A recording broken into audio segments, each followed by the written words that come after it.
Melambatnya pertumbuhan ekonomi di kuartal 2 2024 harus diwaspadai. Daya beli saat ini melemah, penjualan retail dan penjualan mobil kini turun.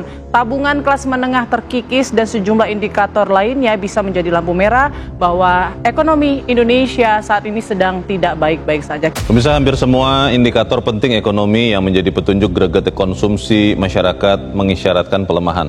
Situasi suram ini sulit dilepaskan dari apa yang kini tengah dihadapi kelas menengah yang mengurangi porsi tabungan dan mengalokasikannya untuk kehidupan sehari-hari. Berdalih karena terdesak kebutuhan ekonomi, seorang pria di Kabupaten Tanjung Jabung Timur Jambi tega merampok dan membunuh seorang ibu rumah tangga. Seorang pria menikam rekan sesama tukang parkir di Citer, Bogor, Jawa Barat. Diduga penganiayaan dipicu rebutan lahan parkir. Ekonomi kita tumbang, kriminalitas naik. Mulyono, gimana nih?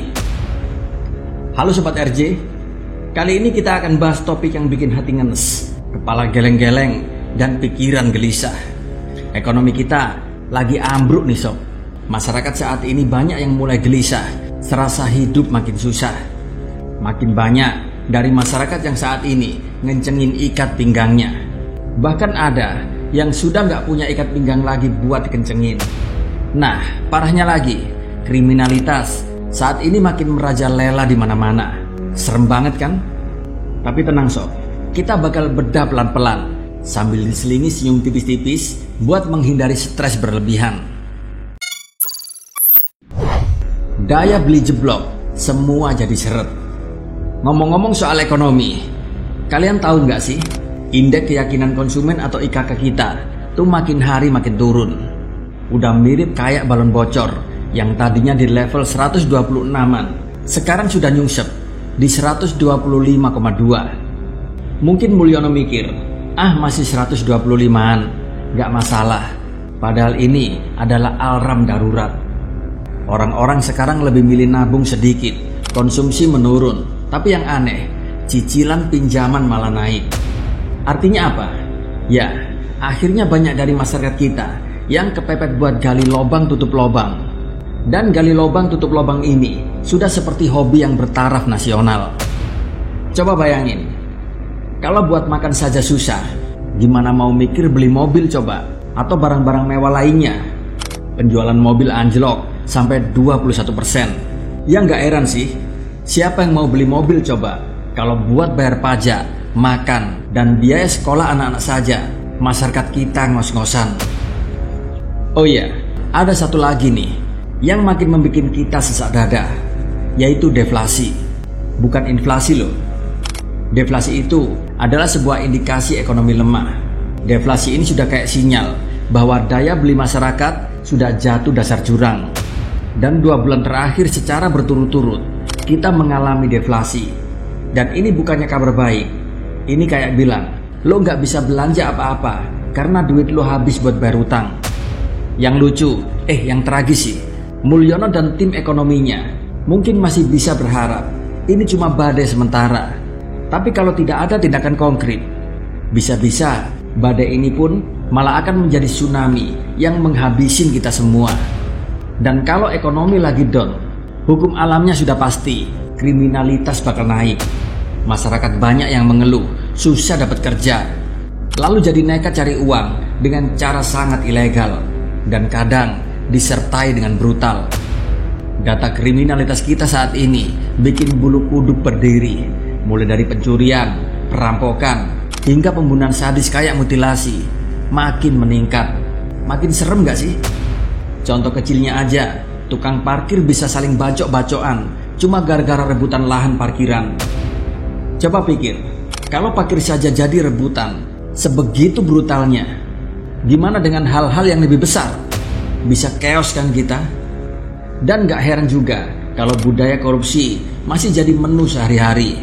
Pegawai negeri, polisi, jaksa, semuanya saling berlomba-lomba mencari celah buat nyari tambahan. Karena mereka tahu sistem hukum kita masih bisa dikompromi. Makanya para penjahat ini, mereka santai-santai saja beraksi. Mereka pun merasa di atas angin. Mungkin dalam hati mereka berpikir, ngapain takut? Toh penegak hukumnya bisa diajak ngopi. Dan mungkin begitulah pikiran mereka. Lalu apa solusi Mulyono? Ngomong-ngomong, Mulyono punya nggak ya solusinya? Dan pertanyaannya, di saat masyarakat membutuhkan uluran tangan pemerintah, di mana si Mulyono? Apa mungkin si Mulyono lagi sibuk potong pita proyek-proyek mega ya? Padahal masyarakat kita di sini saat ini sedang bingung, nggak tahu harus berbuat apa. Mulyono dan koalisinya seharusnya sudah gercep atau gerak cepat, bukan hanya mikirin proyek-proyeknya, tapi juga ngebenerin daya beli masyarakat yang saat ini sudah minta ampun. Ya, kita nggak bisa nutup mata juga sih, globalisasi dan kemajuan teknologi memang punya andil dalam bikin kacau situasi. Barang-barang impor ilegal, narkoba, senjata api, semua masuk dengan gampangnya ke negeri ini. Sementara toko retail lokal kayak Matahari dan banyak toko branded lainnya saat ini mulai gulung tikar. Kenapa? Karena mereka sudah nggak bisa bersaing sama barang-barang impor yang murah yang masuk kayak pancuran air ke Indonesia. Harusnya Mulyono kalau nggak punya solusi, mundur dong, atau paling nggak bikinlah sayembara. Barang siapa yang punya ide buat bangkitin ekonomi, dapat hadiah sepeda dari Mulyono. Lumayan kan, daripada sepeda-sepeda itu cuma dibagi-bagi pada acara seremonial. Tapi serius nih, kita butuh lebih dari sekedar bagi-bagi sepeda atau proyek-proyek besar yang kelihatannya keren, tapi manfaatnya gak langsung dirasain oleh masyarakat kecil. Yang kita butuhkan adalah solusi yang konkret, kayak pengetatan aturan barang impor ilegal, penurunan pajak buat barang-barang lokal, dan yang gak kalah penting, reformasi di sistem hukum, biar para bandit, para penggarong duit rakyat bisa mikir dua kali ketika mereka mau melakukan aksi. Kesimpulannya, situasi kita saat ini memang gak bisa dipandang enteng. Ekonomi kita saat ini lagi babak belur, daya beli masyarakat ambruk, dan kriminalitas kian semakin merajalela. Di sini kita butuh kebijakan yang tepat dan tegas dari para pemimpin kita. Maksudnya Mulyono. Sebagai rakyat, kita nggak boleh cuma diam.